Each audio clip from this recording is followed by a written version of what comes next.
Well, the much-awaited Lenskart IPO opens for subscription later this week. Remember, the company is seeking a post-money valuation of almost $8 billion and 7,300 crores worth an IPO size as well. We have with us the CEO or the founder, Peyush Bansal, and the CFO of the company joining in as well. Gentlemen, thank you so much. It is a fairly momentous occasion in the journey of the company. And to be very honest, it's a brand that needs no introduction. Everyone in India, the nooks and crannies, do know about Lenskart. And at the same time, if I look at your revenues, 18% comes in from sub 2,000 rupees a pair and 18% above 10,000 rupees a pair. That tells you that it's been accepted as widely across the price range. And the only other brand that comes to one's mind is Decathlon, which has cut across this price value positioning equation. So congratulations on creating that business.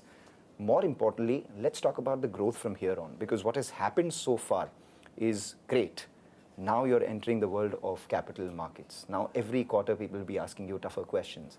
So the growth that you guys have been, reporting over the last 3 years on a compounded basis, do you think that sustains, or can you grow faster than that? See, I think overall, if we look at eyewear as a problem or eyewear as a market, today almost 7 out of 10 adults need glasses. Yeah. And this number has been growing from 5 or 6 to about 7. Even if you look at children, about 20% kids used to have myopia. Now that number, as of FY25, has become 40%, and we are seeing that number is growing.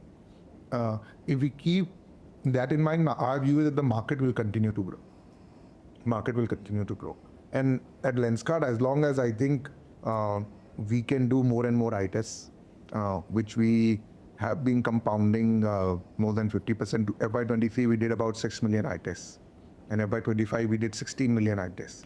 And India needs light. We have almost, very soon going to have over 500 million people who need glasses, without glasses. So I think as long as we can continue to do that, there's a lot of opportunity. The organized market obviously likely to grow nearly 1.6 times the unorganized market. Let me ask you the numbers specifically. What rate is the market projected to grow at? In the past, what have you been growing versus the market? And is that sustainable in the future as well? So Indian market in eyewear category has been growing at about 13%, caused by both the increasing myopia rates, increasing adoption, and people buying more eyewear per head. We have been outperforming the market, and we think we will continue to do that in the foreseeable future. By a factor of how much? Similar to what we have done in the past. What has been that number in the past? We did about 24-25% growth. And we've been adding to our share. So 2x of the market is a number that is sustainable. Let's talk about the margins as well. Your operating leverage has begun to kick in. The international operations, which have a lot more margins as well, all of that has meant that your margins are just sub 18% at the end of the previous quarter, the numbers that you've reported so far. What are the levers for the margins to go further from here, and what's the headroom here? Yeah, if you see our last 3 years, we have increased our EBITDA margins by almost 8 to 9%. And that has come as a combination of product margin expansion, operating leverage, and marketing efficiencies. So all these 3 levers continue to be relevant. And as we look at future, they will keep adding to the margin profile. There is a natural operating leverage in our business. And given that this is a high product margin business, the flow-through helps in overall, EBITDA expansion. Gross margins of almost 68%, employee costs at 25%, your EBITDA margins are close to 18%. So realistically speaking, if all things work, your margins have a headroom to go all the way up to 25 to 30%. Is that directionally an aspirational number? I would not get into direction of margin right now. I think as a business, I would still say that we are very early in the journey. Like I said, right now, of course, the business has hit a certain scale, and we like to believe that we are creating a lot of value for the customer, and we want to do that even further. It is too early, I think, in the journey for us to really set expectations for the numbers that you're talking about right now. I think our goal right now is how do we take our 16 million eye tests to 100 million eye tests a year. As long as we can do that, I think we would like to be focused towards that. Margins is a outcome. They have been, we have been fortunate that they are coming along, and let's see where they go. I'm sure we continue to surprise everybody. Well, you have to. You better be surprising people. The reason why I say that is because, you're saying you don't want to set expectations for people so early in your journey and speak about adding value to customers and all of that and stuff. In the secondary market is the valuation that matters the most. And I'm looking at your numbers. You're seeking a post-money valuation for almost 70,000 crores in terms of market cap. Just basis trailing numbers, you are, offered at a little over 230 times price to earnings, nearly 10.5 times sales. Even if you triple your profits from current levels over the next few years, you would be at around 70 times, right? So what I'm trying to understand is how much value do you think personally you've left on the table for people who are entering right now? I would say that firstly, as a company and as an entrepreneur, our job is to create value for the customer. Yeah. Right? And now increasingly shareholder as well. Yes. And the shareholder, as far as valuation is concerned, it is what the market decides. Even if we look at the valuation, there are investors who are selling shares, there are investors who are coming in, and they have done a lot of working to arrive at these numbers. All I can say is they'll be very close to comparables. They won't be off. Sometimes when you look at things without looking at the full perspective, they look different. But yeah, be rest assured that everything will be in line with what they should be. I don't expect anything abnormal here. Can you give us the full perspective then? Because what people have right now from the RHP are the numbers that I just spoke about, trailing PE of over 234 times. How do you justify that? Especially because, coming from a person who's been speaking on national TV to startups and asking them about valuation. So if you could give us a sense. See, we have had very detailed feedback from all the investors of the world, including domestic mutual funds, foreign long-only investors, including our advisors, and based on that, the investors and the sellers have kind of decided the price. From a business standpoint, what I can say is that as a tech company, when the operating leverage starts kicking in, the bottom line grows much faster than the revenue growth. The EBITDA growth CAGR over the last 3 years has been over 90%. Obviously, there has been operating leverage which has kicked in. How much more is left ahead versus what has happened already? Can you tell us a sense? As our revenues grow, we will continue to compound and continue to add margin. All right. Let's talk a little more about the objects of the issue. A large part of the money that you're raising, the fresh issue that you're raising, will be deployed towards company-owned stores. Can you explain to us the strategy of having company-owned stores at a time when a lot of the retailers are looking at franchise-owned stores? How does that? At Lenskart, our model is not like a traditional retail. Yes. Our model is we are almost like we are a centralized supply chain model. Yeah. So what you're doing really in the retail stores is booking an order. We don't actually keep inventory in the retail store. Got it. Plus, as a company, we believe that we do not want to open a franchise store to pass any risk. Even, we have a few franchisees, and in that franchisees, we still continue to carry all the inventory risk ourselves. So in our model, we believe that, the company-owned store or a franchisee store doesn't make a lot of difference. As of now, the stores have been paying back quite well. I think we are also an evolving model. We continue to reinvest in the store experience because we want people to have a surprising experience all the time. So keeping all those factors in mind, we continue to still open a mix of both, but largely, yes, we have more company stores than franchise. So roughly 2150 stores as of now in India, around 600, 700 stores abroad. How is that number likely to evolve over the next 3 to 4 years? India is a very large market. If you see the optical density in India, it is about 60 stores for 1 million people. Yes. If you think about that, it is 1/8 the size of pharmacy and 1/20th the size of jewelry stores. For a modern day epidemic, which is affecting at least half of the population, and with only 1/3 penetration levels, the number of stores are bound to grow, right? So it is a very large market. It is growing very fast, and and we will continue to try and address it. Let's talk about one of the other risks as well, which was the kind of supply that you got from China. That was about 55% a few years ago. That number's come down to around 45%.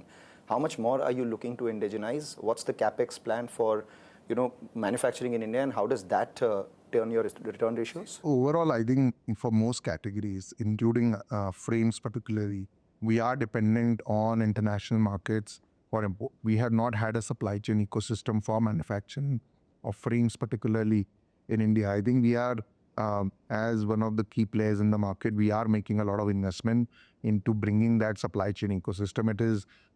It requires all aspects on the supply chain, from molding, from plating, from tools to come into the picture. We have initiated on that journey. Over the years, you would see us moving more and more manufacturing into India. Could you give us a target? No. Not that now. No, because the new plant which is coming in, right? If you could give us a sense. So we are making the investments, right? We are coming up in Hyderabad. Exactly. And we are making investments in terms of setting expectation of what percentage would move by then. We would refrain from that right now. But our steps are in that endeavor that we move more and more manufacturing to India. All right. Let's talk a little more about the international business as well. You guys have, because of some of the acquisitions that you've made, one of a brand in Spain recently, and the Japanese companies, etc. You've now gotten about 40% of your revenues coming in from international business. But more importantly, that business has a little over 500 basis points margin advantage over what you're doing in India as well.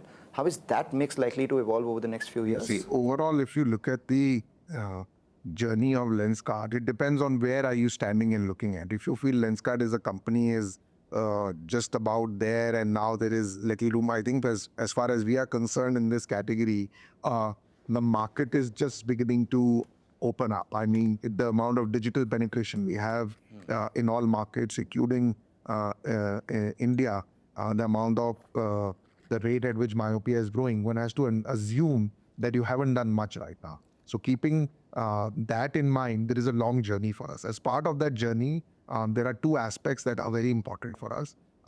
One is, how do we bring selection to our customers? Yeah. At Lenskart, we operate like a house of brands. We don't operate under one particular product brand. In Lenskart, we see it as a platform brand. I honestly feel that unlike apparel and shoes, Eyewear has that mid-layer of D2C brands missing, yes, which will be the brands of the future.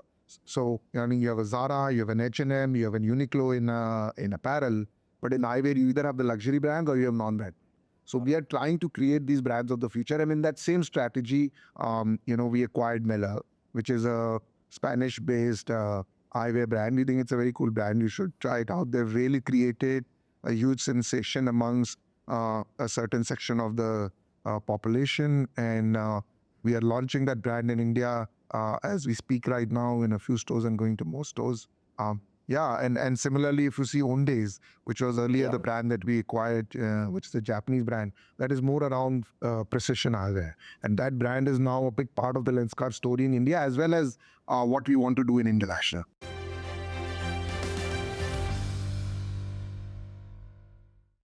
While I don't wear prescription glasses, I have to tell you that I am a customer of Lenskart purely from a fashion standpoint. I don't know why, but I do have a feeling that maybe eyeglasses are the sneakers of the future, where earlier you had one shoe and now you have more. Speaking about that itself, what is the opportunity on non-prescription eyewear for you? Fashion glares, have you thought of that as an opportunity? See, overall, yes, there is opportunity there.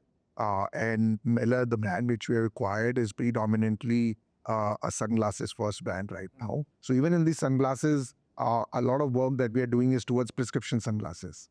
Right? And you mentioned like on the fashion side, actually, I think eyewear is going to be more fashion than anything else. I mean, this is the product that we wear on our face throughout the day. So I know the market feels that sunglasses is fashion and this is utility. Actually, we see the two converge, and already, I mean, the number of pairs that people buy at Lenskart is already about 3.6 pairs every 2 years, which used to be much lesser earlier. What's your revenue mix right now? How much comes in from prescription? How much comes in from sunglasses? How much comes in from non-prescription? And how much comes in from your app? How much comes in from offline? If you could give us that sense. See, majority of our business is prescription, right? And on the channel side, we are a truly omni-channel player. It is a combination of online, offline, store. Even the people who are punching the orders at the stores, 45% of them engaged with us online, tried the virtual try-ons, checked out the reviews, and then they wanted an eye test, and that's why they went to the store and punched there. So it's a good mix of omni-channel. And what about the ROCE accretion that happens to the fees that people pay for being premium members, for being gold members, etc. The last number was over 100 crores that you got annually from these fees. Do you have any target on, how you expect that to contribute to your overall? We don't have a target, but overall we feel that, we need to allow people to own multiple fares. I mean, that's the whole genesis of the Lenskart membership, to get people to enjoy owning multiple pairs. Ironically, one would think that if I make you buy multiple pairs, you would use them in a sequence. But what we see is people actually use them together, and then they have this subconscious desire to buy more. Right? So I think we would see that habit is only going to grow more and more. How's competition in the international market? Because in India, obviously, you are 2.5 times bigger than the next biggest, person in this business, the organized player, that's Titan Eye. How is competition in the international business, and have you faced any, difference in the competition there versus here? See, all the markets that we are present in, they are highly fragmented and unorganized, and the traditional optical stores continue to be the, a large part of the market. So the value proposition that we bring to our customers in India, whether it is quality, whether it is value for money, whether it is the design element of it, whether it is the functionality, I think we have seen that hold equally true for all our markets and all types of consumer segments, whether it is Indians living outside India or the local residents of these markets. We don't really have players which are trying to organize the whole market. But the demand is very high. If you look at, I was reading the Singapore government website, they say 83% people get myopic now by the age of 80. And myopia rates there are very high in terms of the prescription levels. It's not -1, -2, -4, -5.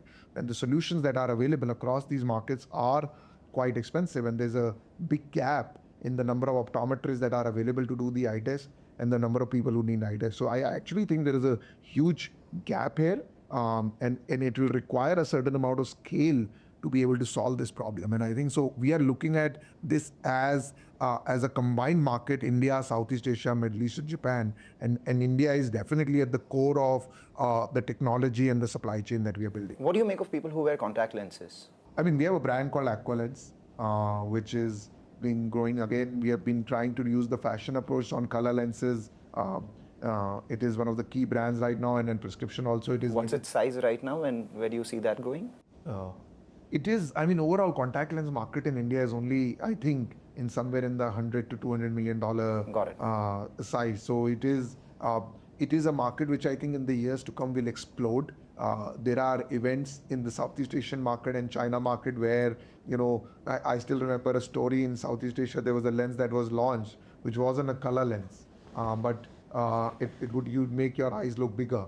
And that's what exploded the market. India, I think, will go through a phase like that. Contact lens, if we see in our markets like Japan, in Singapore, this is a key, key component of the market. It's a key part of the fashion. I don't see this as a substitute for eyewear. I just want to clarify that, because I see people who are wearing contacts are also wearing glasses. Contacts, overall, my sense is about, again, fashion overrules everything else, right? And there's a color market, or there is you want to look good. Eventually, eyewear is about looking good. What about tech eyewear? Because everyone's now talking about smart glasses. Obviously, Ray-Ban has the Meta glasses, etc. And the next wave of tech accessories, wearables, are likely to be from the glasses point. And where have you been on that one? So our approach on this has been full stack, right? We clearly feel that at Lenskart, being a tech company, we don't want to just be on the frame side or on the distribution side. We actually also want to be on the data side. So we have partnered with Qualcomm.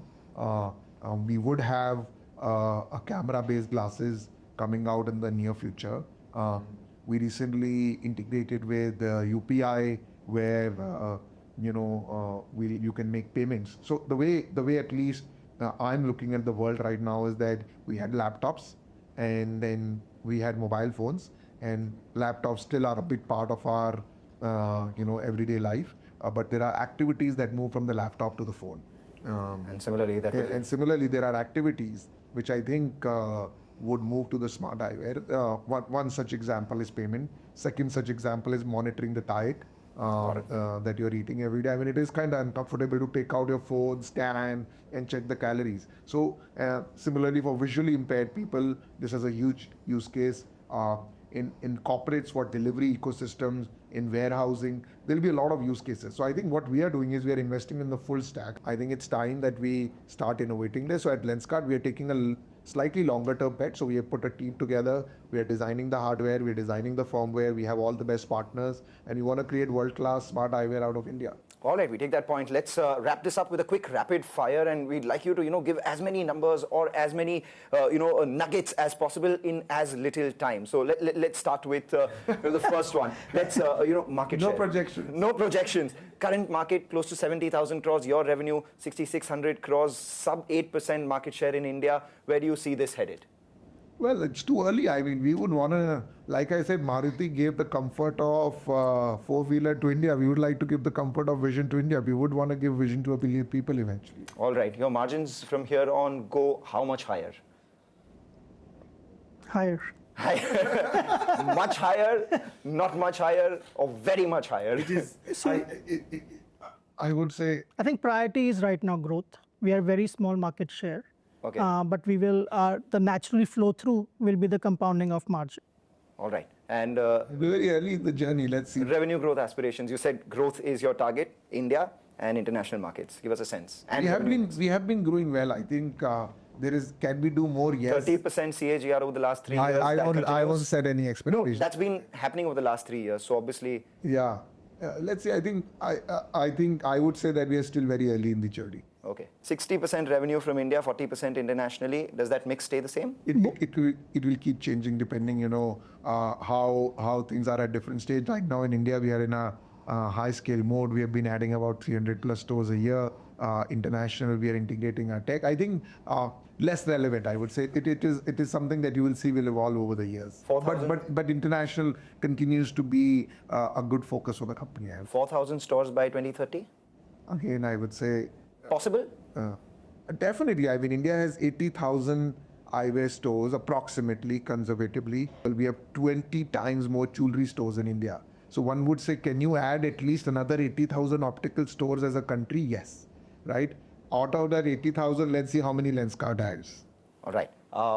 Your favorite Lenskart pair? Hustler. Yours is Hustler as well?